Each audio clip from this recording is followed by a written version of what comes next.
இந்த ஒரு டைலாக் ஒண்ணு இருக்கு என்னன்னா, காசு என்னடா காசு முக்கியம், இங்க மனுஷங்க தான்டா முக்கியம், அன்பு தான்டா முக்கியம், காசுலாம் முக்கியமே இல்லடா எவனா சொன்னான்னு வச்சுக்கோ, யோசிக்காம செருப்பால் அடிச்சு விட்டுருங்க.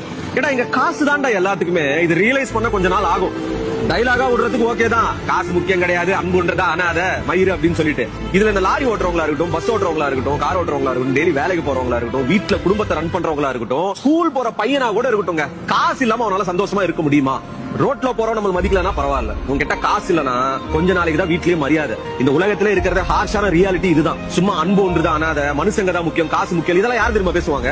வாழ்க்கையில கோடிக்கணக்கில் சொத்து சேர்த்து வச்சுட்டு இதுக்கு மேல என்ன பண்றதுனே தெரியாது அந்த காசை. அவங்க தான் இந்த டைலாக்ல விடுறது. ஊருக்கு எப்பவுமே பயங்கர உபதேசம் பண்றவங்க, மனுஷங்க தான் முக்கியம், வாழ்க்கையில இதுதான் முக்கியம், அதுதான் முக்கியம், காசு முக்கியம் அப்படின்னு சொல்றவங்க அந்த காசு வச்சிருக்கிறதால தான் அந்த வார்த்தையே வருது. இப்ப இந்த வீடியோ நீங்க பாக்குறீங்க, ஒரு மைக் மாட்டிருங்க, இதுவும் காசு தான், இந்த காபி வாங்கிருக்க இதுவும் காசு தான். ஒரு 4 நாள் இருங்களேன்டா, அன்பு ஒண்ணுதான், மனுஷங்க தான் முக்கியம், காசு முக்கியம் இல்லன்னு சொல்றீங்கல்ல, ஒரு 2 நாள் இருங்கடா காசு இல்லாம, அதோட பெயின் உங்களுக்கு புரியும். இங்க ஒருத்தன் செத்தா கூட அவனை புதைக்கிறது